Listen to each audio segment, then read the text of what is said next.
Alrighty. Hello. So the periodic table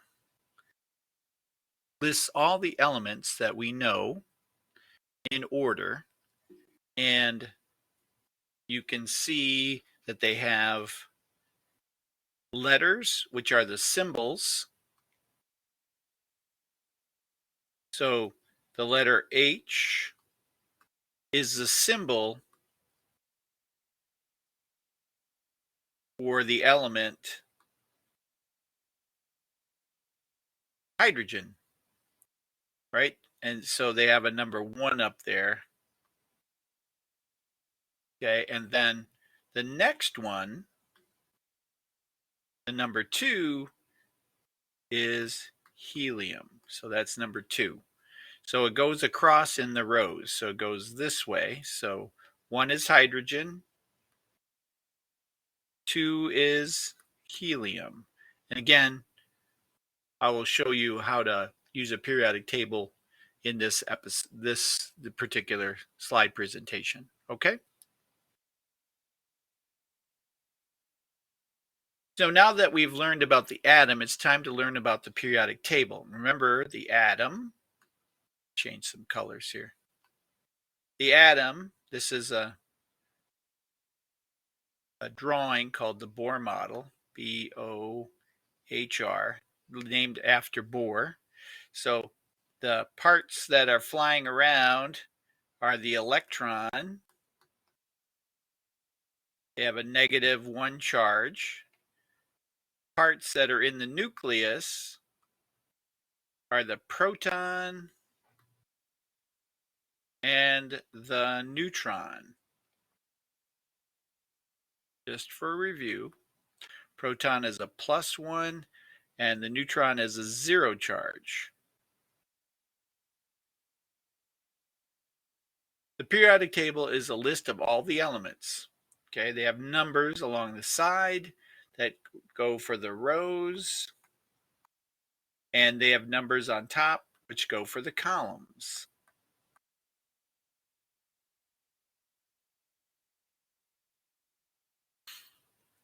An element is a compound made of only one type of atom. So hydrogen has only one type of atom. This happens to be gold.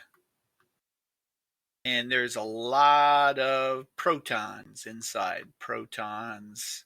There's a lot of protons. So the protons tell us what the element is. So 1 proton is hydrogen, 2 protons is helium. So this is what you blow up your balloons with. The periodic table organizes all the elements in a very specific way that's meaningful to scientists. The organization helps scientists understand why elements act as they do and predict how elements will react when combined with other elements. So one element, so like hydrogen plus oxygen, will react to give us water, H2O. And they keep track of the elements that I've found. So they combine together, get H2O. So that's 1. The periodic table organizes all the elements according to the protons, right? The protons are these plus charge things.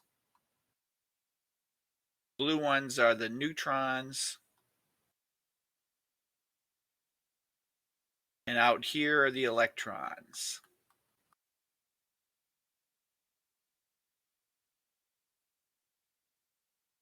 Okay, and the electrons are the negative charge, the protons are the positive charge. Remember, a proton is positively charged, so right here. And they are found in the nucleus, inside like the center. Electrons are negatively charged, and they orbit outside, so they're moving around and around and around, around and around and around and around and around and around. Okay, those are the electrons, and they're held together So the protons pull on the electrons and keep them moving around and around, and the electrons have enough energy to keep away from the center, but they can't get out of orbit, just like the moon can't get out of our orbit. All right, this way of organizing elements keeps those that are similar grouped together. So the groups right here, all these are very similar to one another, except for the hydrogen. It's separate from, it's gonna notice that it's yellow. So all the groups in here, if you'll notice, all the reds are located in this particular column, column 1. Then column 2 has this set of elements, so forth, all the way up to 18 that have these elements. So they're similar. So like this, all the in group 1 except for the hydrogen are all metals. And in group 18, all these are gases. So that's some commonality or something that's similar. The periodic table is made up of columns and rows. So here's the column. Let's say that's column 1. And then the rows go across. So here's the rows. We call those periods. Columns we call families.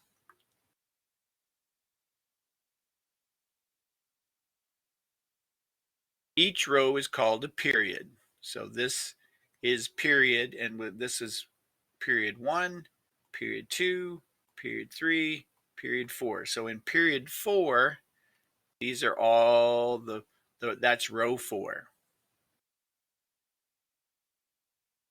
Each period has elements with the same number of orbitals around them. So in period, this is period 2. Okay, so that would be row 2.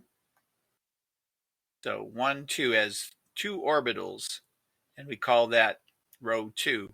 Chlorine has 1, 2, 3 orbits, so that's in row 3.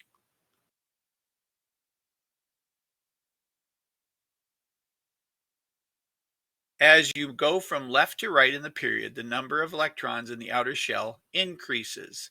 So in row 1, it has 1 electron out in the outer orbit. Let me erase that.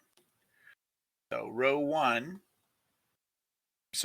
group 1 or column 1 has 1 electron. Okay?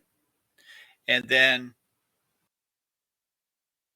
column 2 has 2 electrons. Then these, we kind of skip over these, and then we go all the way to column 5, which has 3 electrons. And then column 6 has 4 electrons. Column 7 has 5 electrons. Column 8 has 6. Column 9,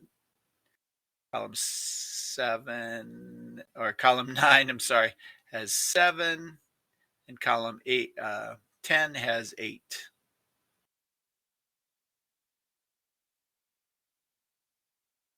This increase in the electron also means the atom gets smaller as the size goes from left to right. Smaller in size as it goes left to right. The more electrons you have, the stronger the electromagnetic force, the tighter it squeezes the atom down in size. So as we go from left to right, the electrons get the atom gets squeezed together. So in column 1, electron is a bigger size. And finally, by column 10 or 18, the electron is reduced in size because there are more protons here pulling in the electrons. There's less protons in column 1. There's less, so that makes it smaller. All right, we're going to stop right there.